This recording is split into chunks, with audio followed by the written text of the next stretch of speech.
Hola Mercedes. ¿Qué tal, Pedro? Nada, aquí estamos reunidos para hablar de Mercurio.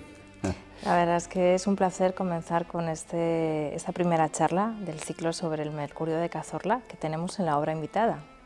Sí, yo creo que es una fortuna, incluso primero para nosotros mismos, ¿no? Pero sobre todo el poder mostrarlo a la población de Jaén, una pieza que muchos no irían o pasaría desapercibida incluso si fueran al Museo Arqueológico Nacional, y que en cambio al presentarla de esta forma individualizada, aislada en su vitrina, pues lógicamente adquiere, digamos, una prestancia y una autonomía, ¿no?, que yo creo que va a ser muy interesante para la mayoría de la gente, ¿no? Y esta es la función que tiene que hacer la universidad, el divulgar este conocimiento, ¿no?, y ponerlo al alcance de la sociedad. No, exactamente, y además con estas pequeñas exposiciones que nos permiten poner el foco en piezas extraordinarias procedentes de la provincia de Jaén, que a día de hoy se conservan en el arqueológico. Es verdad además que todas son piezas importantes que están expuestas, pero es cierto que allí bueno, son una de muchas, y aquí cuando vienen son las protagonistas, y es un placer y una alegría pues que sean la forma de convocar al público general y también a los especialistas, y como va a pasar en este ciclo, estudiarlas de forma interdisciplinar y siempre avanzar un poquito en el conocimiento de ellas. Tenemos la experiencia además ya del Hércules de Alcalá, que era una pieza que siempre estaba durante muchísimo tiempo obsesionado con que realmente aquí casi nadie se acordara de ella, ¿no?, ni supiera de su existencia. Pero es que además todavía el Museo Arqueológico Nacional tiene más tesoros que son de Jaén, y que precisamente pues estos proyectos de la exposición de la obra del mes lo que va a hacer es poder traerlos y verlos a casi todos, ¿no? Algunos no sabemos si los podremos ver exactamente, porque algunos son tan valiosos y tan delicados que a lo mejor no pueden venir, ¿no? Estoy pensando en el famoso jarrón nazarí, ¿no?, que era de Hornos. Pero sí hay otras piezas que pueden venir y que de hecho van a venir, ¿no? Bueno, y que sea un ciclo de 4 años nos va a dar mucho juego, así que indudablemente vamos a ver de lo que somos capaces. Bueno, Mercedes, cuéntanos cómo y dónde aparece este Mercurio. Pues la verdad es que son muy pocos los datos que tenemos sobre esta joyita de la toréutica romana, gracias a un artículo de Juan de Mata Carriazo, publicado en el Boletín del Instituto de Estudios Jienenses. Sabemos que apareció hacia 1956 en un cortijo de los Peralejos en Cazorla. Seguramente este Mercurio procedía del larario de una villa romana, una gran villa romana. Tenemos que pensar que esta zona es una zona de una enorme riqueza arqueológica. Muy cerca está Toya, muy cerca está la villa romana de Bruñel, en Quesada, que ahora además se va a poner en marcha y se va a poder visitar con esos mosaicos extraordinarios. Ciertamente, esta es una villa de la que no tenemos demasiadas noticias, que además ha estado muy expuesta y no se han hecho excavaciones de forma sistemática. Sabemos que apareció junto a una cabeza de Diana, también romana, y rápidamente, en 1961, fue adquirido por el Museo Arqueológico Nacional para completar sus colecciones. Porque si bien hay muchísimas esculturas de Mercurio en bronce, tenemos que pensar que en todas las casas romanas, tanto las domus como las villas, tenían uno o varios lararios, espacios más o menos complejos en donde se colocaban los lares, los dioses protectores de la familia, los antepasados, y ahí Mercurio siempre estaba presente por su calidad de mediador. Como digo, esculturas de bronce de Mercurio hay muchas, pero esta tiene algunas características que la hacen muy especial. De entrada, la mayoría de bronces romanos han desaparecido. Los que conocemos proceden o de excavaciones, como es el caso del Mercurio de Cazorla, de pecios, de barcos hundidos, que transportaban grandes obras. Quedan algunas de gran tamaño para ser colocadas en foros, en templos. En las villas quedan algunas también, como el efebo de Antequera, que eran esculturas que servían para sostener bandejas, sostener lámparas, pero en este caso el Mercurio, dentro de las obras de bronce de pequeño tamaño, es una joya por su tamaño, 24 centímetros y medio, muy grande para lo que era habitual. Su calidad técnica, la factura es extraordinaria, pero eso ya nos lo contará Elena Arias. Y también su acabado y la presencia de un torque en el cuello, que le hace tener una importancia muy especial. Sí, sí, esa es una rareza, porque yo creo además que lo del torque posiblemente tenga que ver con el lugar. Es decir, yo lo veo como una especie, digamos, de aportación concreta del territorio, ¿no? Estamos en territorio ibero, además muy importante como población, asentamientos iberos que hay en toda esta zona. Y claro, como fue una zona efectivamente muy colonizada, por eso, como tú decías, ¿no? Esa cantidad de hallazgos, de existencia de vilas, etcétera, ¿no? En esta parte del Alto Guadalquivir. Yo creo que ahí hay una concesión, ¿no? Digamos, a lo local, una asimilación de un tema que efectivamente estaba muy arraigado en el mundo romano, pero que aquí tiene también, digamos, su identificación concreta, ¿no? Con el sitio. Y además, Pedro, Mercurio es una divinidad que los romanos asimilan del panteón griego, de la figura en concreto de Hermes. Claro, efectivamente era enormemente... Primero yo creo que fue un dios muy popular, por su propia historia, ¿no? Esa cosa de corrividile, de mensajero, un tanto trapacero, yo creo que el Hermes griego, Mercurio en Roma, representa algo que yo creo que tiene mucho que ver con, diría hasta casi con el carácter y la condición del hombre mediterráneo, ¿no? Esa cosa un poco entre la pillería, la picaresca, etcétera, ¿no? De hecho, Hermes tuvo una serie, digamos, de patronazgos increíbles.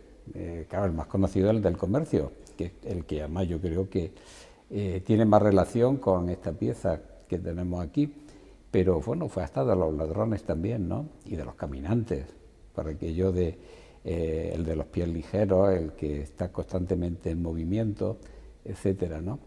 Y los romanos además es que en Roma tuvo una especial predilección y sobre todo además a partir justamente del siglo I después de Cristo, que es la fecha que se da para esta pieza, porque fue justamente con el primer emperador, con Augusto, cuando realmente, digamos, queda como entronizado en el pensamiento y en la sociedad. El propio Augusto se consideraba un novus Mercurius, ¿no? Y efectivamente fue básicamente este interés por el tema del comercio. Todas esas casas que han aparecido en Pompeya, gracias naturalmente a la erupción del volcán, que ha dejado intacta muchos aspectos de la vida doméstica, pues se encuentran representaciones de este tipo de Mercurio en tiendas, lo cual efectivamente nos lleva a una especie de imagen protectora del comercio. Eso que hoy podríamos traducirlo en nuestro contexto actual con esa tendencia a poner siempre una figura de un santo también, digamos, que protector o que le trae suerte a los comerciantes, algo así, ¿verdad? Sí, como nuestro San Pancracio, que está en todas las tiendas. Eso es.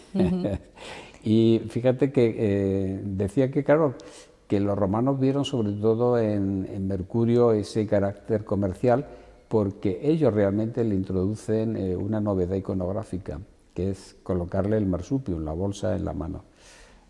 Cosa que en Grecia siempre había tenido, digamos, un carácter más idealizado, después de todo. De hecho, yo creo que es del panteón griego realmente Hermes está muy relacionado con Apolo, por su propia historia, como hermanastro que era, pero de hecho Hermes griego es un Hermes apolíneo, tiene una belleza apolínea, que la pieza en cuestión la tiene, porque como tal imagen se ha tomado esa imagen que había ya, digamos, formalizado desde la época de Praxiteles, ¿no?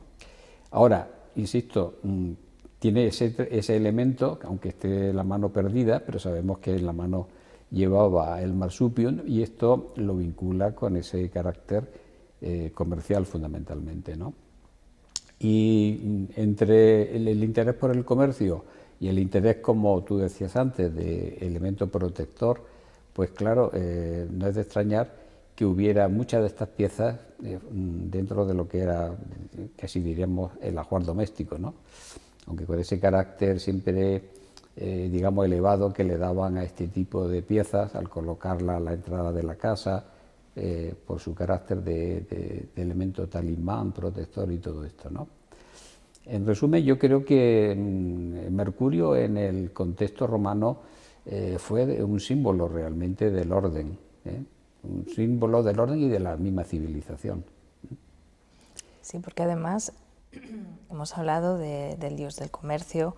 En definitiva es el gran intermediario, de hecho también era el que acompañaba a las almas de los difuntos hasta la puerta del Hades. Todo tiene un límite. Yeah. Y aparte de su faceta como Mercurio psicopompo, el que acompaña, también hay otras, como por ejemplo las hermas que han aparecido con esta divinidad. Sí, porque claro, es que tiene una relación muy estrecha también en general con todo lo que es el paisaje agrario y con el mundo del campo, ¿no? Y en ese sentido, su constante andar y recorrer el territorio, efectivamente su vinculación con el mundo del campo le llevó también a una versión que es justamente la contraria del dinamismo, que es lo estático. Y esa forma de lo estático es las llamadas hermas, que se veían como una especie de mojones para marcar los límites. Realmente es el concepto de límite, que para la separación de la finca en los campos. Y ese carácter de límite, de fijación, también tiene una, digamos, una interpretación desde un punto de vista moralista muy importante, ¿no? Como virtud de solidez. Y en ese sentido, por ejemplo, es como lo adopta nada menos que Erasmo, como emblema suyo, ¿eh? Y es curioso porque tú mencionabas antes lo del viaje al infierno, ¿no? Pero Erasmo, que además tenía, como sabemos, mucha amistad con Alfonso Valdés, el humanista español, y Valdés pues escribe esa obra tan interesante que es el diálogo entre Mercurio y Caronte, ¿no? Lo cual evidentemente tampoco creo que sea casual, sino forma parte de todo este ambiente humanístico y de la relación, como digo, personal entre estos dos personajes. De manera que, y la herma ya, no digamos el éxito que luego tendrían en la cultura y en el arte del Renacimiento, ¿no? Porque ha sido un elemento que se incorpora, digamos, a todo el elenco del repertorio arquitectónico y forma parte además de todo ese orden antropomorfo también, ¿no? Que encontramos en la arquitectura y que a partir de, sobre todo, la segunda mitad del XVI fue frecuentísimo. Bueno, a lo largo de todo el siglo XVI, ¿no? Ha sido un elemento con una fortuna extraordinaria. De manera que, como vemos, Hermes Mercurio fue un dios de lo más proteico, ¿no? Desde luego, protagonizó sus ciclos, fue el protagonista de ciclos mitológicos durante su infancia, durante ya su madurez, cuando su padre le incluye en la nómina, digamos, de responsables del Olimpo y de que todo fuera bien. Aparecerán tantas historias que en el Renacimiento y en el Barroco le representarán en pintura, en escultura, en tapices, sí. Y harán de su figura un repertorio inagotable. Ha tenido mucha fortuna como imagen en la época moderna, ¿no? Prácticamente casi todos los grandes artistas en más o en menos medida lo han representado. Y además con atributos muy distintos y muy variados, ¿no? Aparte del que siempre el invariable, ¿no? Que son que aparezca con el petasos con la ala y las sandalias con las alas, que son el elemento que me lo identifica directamente, ¿no? Con la mensajería, con el movimiento, pero hay representaciones muy curiosas y complejas. Por ejemplo, Goltzius lo representa con la paleta y los pinceles, curiosamente, ¿no? Muy vinculado a la pintura, o que en un sentido más extenso sería una significación con el arte. Y además aparece con libros a los pies y todo esto, lo cual, digamos, lo que lo vincula es con el mundo de la creación, con el mundo de la sabiduría, de las artes. Por tanto, como digo, tiene muchas lecturas, ¿no? Y todo esto viene, claro, digamos, de la síntesis de lo que es toda la leyenda mitológica de Hermes, ¿no? Pensemos que Hermes Mercurio, pues, tiene, como sabemos, un protagonismo muy importante, por ejemplo, con Ulises, ¿no? Como lo libera o lo protege de Circe, de sus malas artes. Y luego, por ejemplo, también con Eneas, con respecto a Dido, y exactamente igual, ¿no? Para que pudiera llegar a su meta, a la meta en el caso de Ulises, y a la meta también de Eneas como fundador de Roma, ¿no? O sea que, claro, con esa amplitud de acciones, es lógico que el humanismo a partir del Renacimiento en Europa lo viera con toda esa riqueza, ¿no? de significación, y por eso el arte yo creo que lo acogió también, ¿no? Aunque siempre las imágenes que suelen dominar son las de su hazaña un poco, digamos, picaresca, o lo que fueron los encargos de su padre Zeus, ¿no? El tema de Argos, claro que, por ejemplo, pues ha sido uno de los temas que ha tenido, digamos, yo creo que más representación, ¿no? Bien por Rubens, bien por Velázquez, Bien por Velázquez, más sutil, más directo. Exacto. El que aportaba la manzana en ese juicio de París. En el juicio de París, exactamente.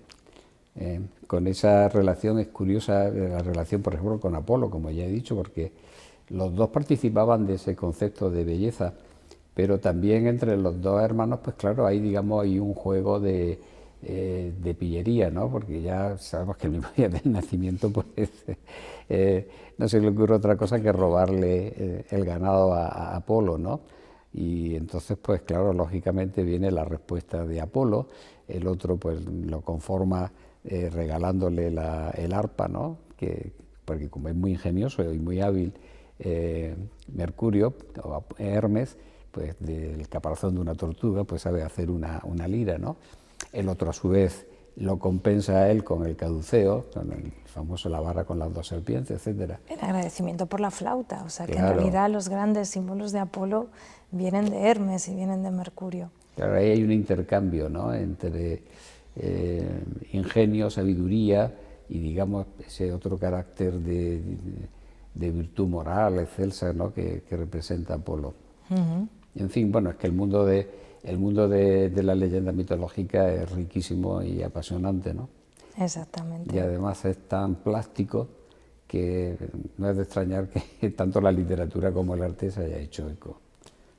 En cualquier caso, es un placer tener con nosotros hasta el 7 de mayo al Mercurio hallado en Cazorla. Exacto. Y que sirva de excusa y de reflexión sobre tanto los restos romanos presentes, y que, bueno, a lo mejor en el futuro tenemos nuevas sorpresas en este sentido en la provincia de Jaén. Yo creo que va a haber muchas sorpresas, porque el subsuelo jienense es muy rico desde el punto de vista arqueológico, ¿no?